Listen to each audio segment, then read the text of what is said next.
Merhaba herkese. Bugün Londra'dan, İngiltere'den misafirimiz Irina Hanım.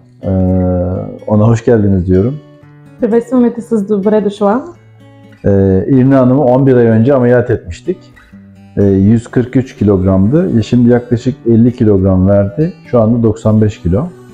Всъщност ти се подложи на операция с 143 кг и в момента си 95, почти 50 кг с това. Kendisi hem tatile geldi hem de bizi ziyaret etti. Kontrol tahlillerini yaptık. Bu arada kısa bir röportaj yapmak istedik.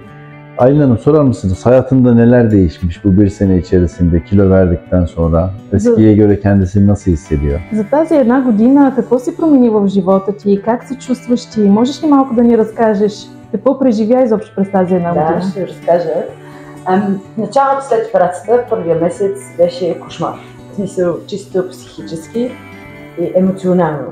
Чисто физически беше добре, nямаше проблем. Ameliyattan sonra aslında ilk bir ay benim için çok zor geçti. Gerçekten çok zorlayıcıydı ama şöyle psikolojik açıdan daha çok zorluğunu gördüm ben bunun. Yiyememek mi onu раhatsız etmiş o süreçte? Neymiş onu rahatsız eden? Какво беше това, което всъщност ти създаде това психическо напрежение първия един месец? Моята работа е такава, че аз имам много срещи, на които отиваме на вечери, на такива работни обяди. Аз всъщност не можех да ям това, което те ядяха. Şöyle ki çalıştığım iş yerinde aslında bizim çok fazla yemek organizasyonlarımız oluyor ve gittiğim her yemekte ben yiyemiyordum. Bu bana ciddi rahatsızlık veriyordu. И всички мислеха, че аз имам някакво невероятно страшно заболяване и че това е голям проблем и аз не мога да се храня от това. И трябваше да обяснявам непрекъснато какво точно съм направила, защо не мога да се храня.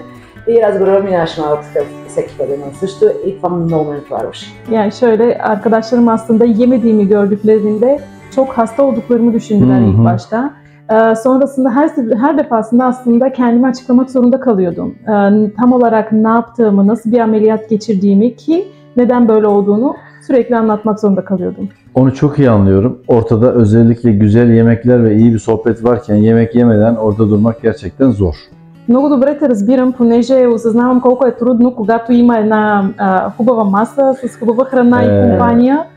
Ama kilo vermek için bu bedeli ödememiz gerekiyor. Но пък трябва да... Ама има и друго нещо. Когато твой живот преди това е бил пак на същите срещи и ти си ял толкова, в смисъл, не знам дали съм ял толкова много, обаче чисто физически не те е спирало да се храниш.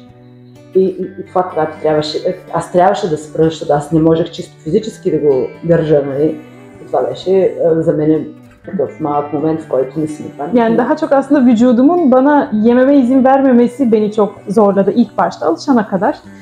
Çünkü daha öncesinde ben hiç kontrol etmeden kendimi kontrolsüz bir şekilde besleniyordum. Şimdi nasıl? Yediği gıdalar ona yetiyor mu? Яденето, достатъчно ли ти е количеството, което поемаш като храна, дори да е по-малко? За пациенти, които те първо искат да изправят такава операция, е много важно да се настроят чисто психически, че те ще ядат толкова малко, и че това не е нищо лошо и че даже е по-добре. Yani benim şöyle bir tavsiyem olabilir aslında bu ameliyatı düşünen hastalarınız için.